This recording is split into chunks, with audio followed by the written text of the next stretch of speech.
I need to clarify a few things.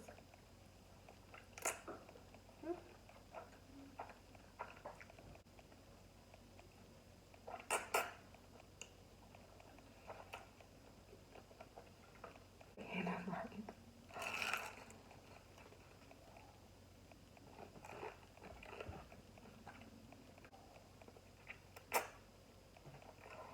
actually,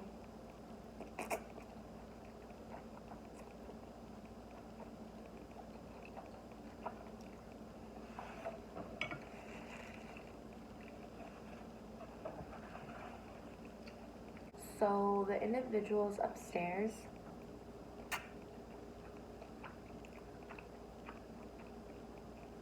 are my now boyfriend's previous roommates. Yeah. I know what you're thinking. What? My boyfriend works at a restaurant. And he's been working in the restaurant industry for pretty much his whole life. He actually also used to work with them. But that's how they met. They all worked with each other. They all ran in the same clique. Friends of friends of friends of friends of friends. The main people of this whole group was my boyfriend and his two sons. Because basically when I came into this, it was like the evil stepmom taking their daddy away. Not at first. At first, it was all really good and fun. Like, his friends were really extroverted and weird and different and loud and crazy. Now, the oldest one, ironically, is the pettiest one.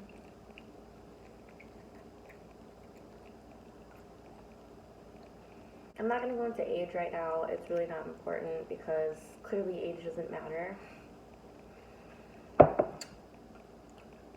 Now, when I came into it, all was good and fun. They were all like frat boys. They would just like go out and drink, and they had all these little parties and whatnot. And then one day, it just all took a turn. Never been so blindsided in my life, and I think that was the most hurtful thing, because when you think something's going a certain way and then it turns out to be completely different, I lost respect for these people a long time ago. I feel legitimately like I'm being watched.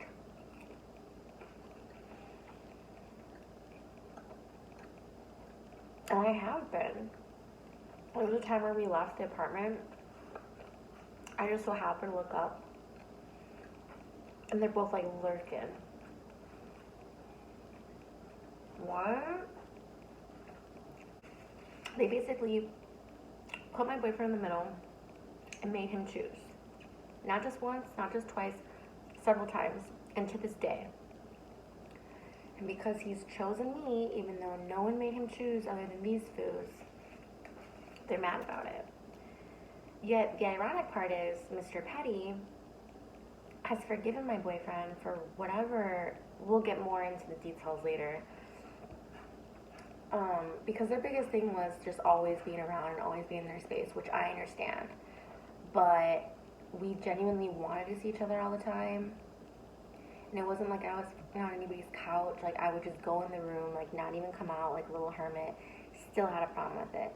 So we abided by their schedule of, seeing each other once every couple days. Still was a problem. Even though when I stayed there, I would clean for them, offer to pay rent, they just started not to like me because they could see that my boyfriend was doing better for himself. Because before me, he barely ever hygiened, TMI, but true. He didn't take care of himself. His room was a mess. He hardly ever cleaned. And now that we're together, we push each other to be the best versions of ourselves. And we're adulting hardcore. Get up, have a routine, take our showers, cook, clean, It's the most adult I've ever felt in my life. Like, I've only been a positive influence coming into this guy's life, and they can't stand it. Because before they could, you know, feel better about themselves when my boyfriend wasn't doing anything, and he's creative, he's an artist, he wasn't pursuing anything. Now he's on the pursuit and has been working on things for the past year. So the second that these people moved out, I was like, I don't care. And I don't care. I felt like within a year things would get better. And I wasn't going to let them affect anything. But no, they've made it every mission that they can to try and create just pettiness. And it's a learning lesson for me. Like, there were times where I just was like, I can't handle this anymore. I have to get the F out of here.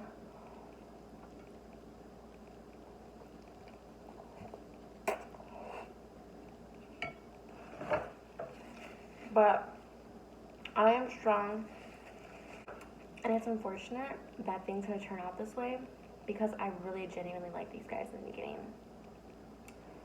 But I'll tell you, people really start to show their true colors.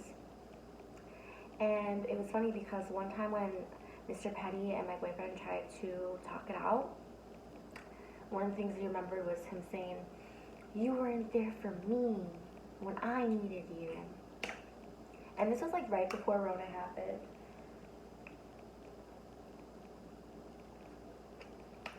And I'm glad that we met each other and reconnected right before that time, because who knows what we would have been if he was still up there. I mean, I've been through hell and back, and I fought for this tooth and nail, and I'm not letting anybody take it away from me.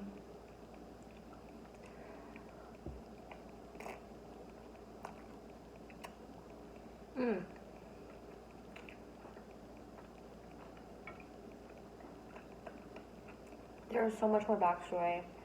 There's so many details to it. That's the gist.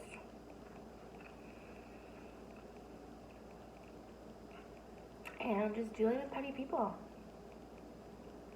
One thing I've learned, the main lesson that I've learned in this adult life and growing up, is just having to learn how to deal with the assholes. And unfortunately, you can't control those assholes. You can only control how you respond to them.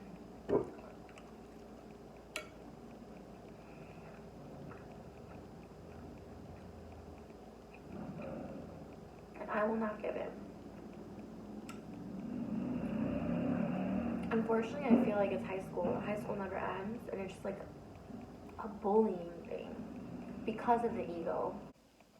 And I have to offer understanding and forgiveness and compassion, but man, do I want to hold a grudge.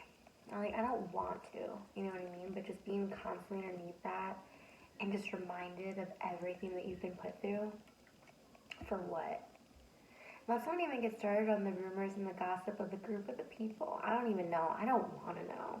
But you know they talk.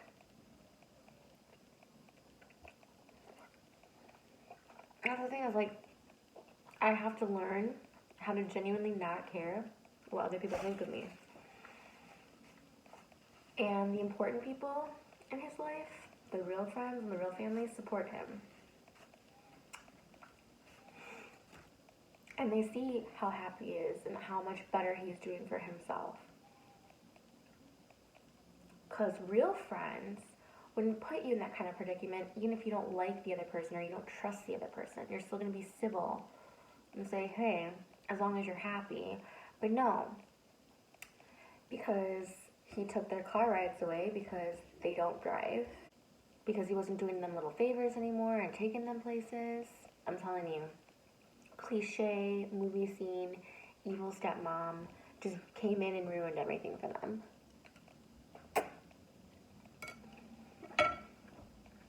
So the saga continues. There's ratchets everywhere. I'm probably the ratchet.